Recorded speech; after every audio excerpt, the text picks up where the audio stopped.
Hi guys, this is Jake Hubble. I am the heavy fleet manager. I met probably all of you by now. But as we start to roll out some of these maintenance and repair bills, I'm just going to highlight some of the key things that I look for whenever I'm looking at the bills from your sites, so that you guys are aware. I'll be approving these after you for the foreseeable future, and will always be available for questions. But I just want to kind of show you guys the things that I look for whenever looking at bills for your site. So what we've got here is a bill from Michigan Cat. The very first thing I'm going to try to confirm is always what unit the repair was done on.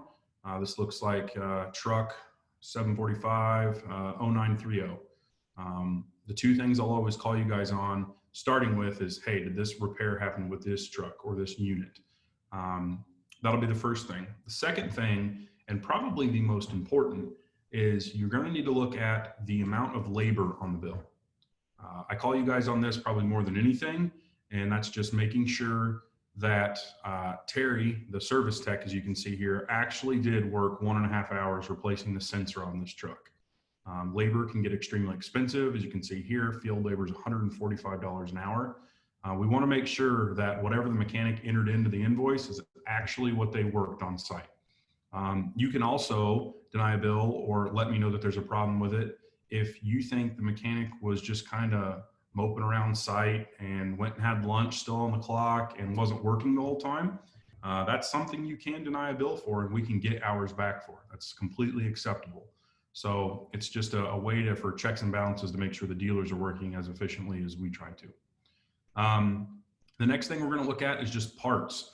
This one's pretty simple. It looks like a coolant sensor was out on a truck. You can see the segment 1 explanation. So reason for service: the machine would not read the coolant level, drained coolant below the sensor level, removed the sensor, installed a new sensor, and topped off the coolant. All okay at this time. So clearly, given the explanation, the only thing that should have been done was replacing a sensor.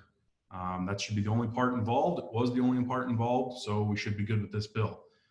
The last item here is there's some travel on there. You guys talk to these mechanics and know, at least I believe you do, where they're typically coming from. So Terry lives, fairly close by, which is hard at Cal site, but Jeremy's going to know that Terry only drove about an hour or half an hour each way to get to the site. So make sure the travel looks good as well. But that's the three main things you're going to look for. On here, there's also a truck use charge. That's typically for disposable items on the truck, like paper towel or buckets or just different things on the truck. Those are okay. Just try to confirm that with the dealer whenever they're doing it. And make sure that all repairs that are done, you've approved. So don't get a bill and think, oh, I didn't really know that any of this was going on. That's a reasonable reason to deny a bill.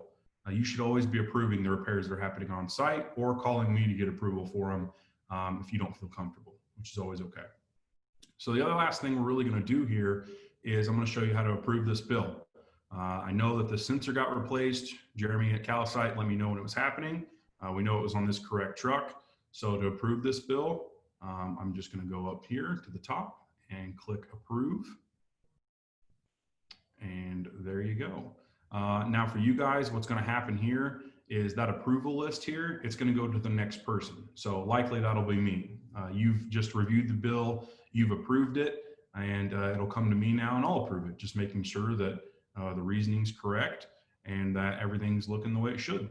And if there are any issues with any of the equipment bills, with the equipment themselves or that itself, you should just talk to me, contact myself, Lucas, Matt McClellan's a great one to reach out to. You guys talk to him probably more than anybody, and also Ryan Bailey. All great people to speak with if you have any questions on, is this how they should have done a repair, or does this labor look right? If you do have any issues with maybe the site it's attached to, or you shouldn't have gotten the bill, you can deny the bill and talk to accounting to make sure that all those are correct in the future. Just let me know if you guys have any questions. Yep, good point. As soon as you approve a bill, it does go to the next bill in the queue, just like Jake's demonstrated. But yeah, any questions with the software or the details that have been captured, all of that can come to anybody in accounting. Any of us can help you make sure that it's done right. Any questions actually on the bill, Jake's going to be the best one to understand what it is that the vendor means in their charges.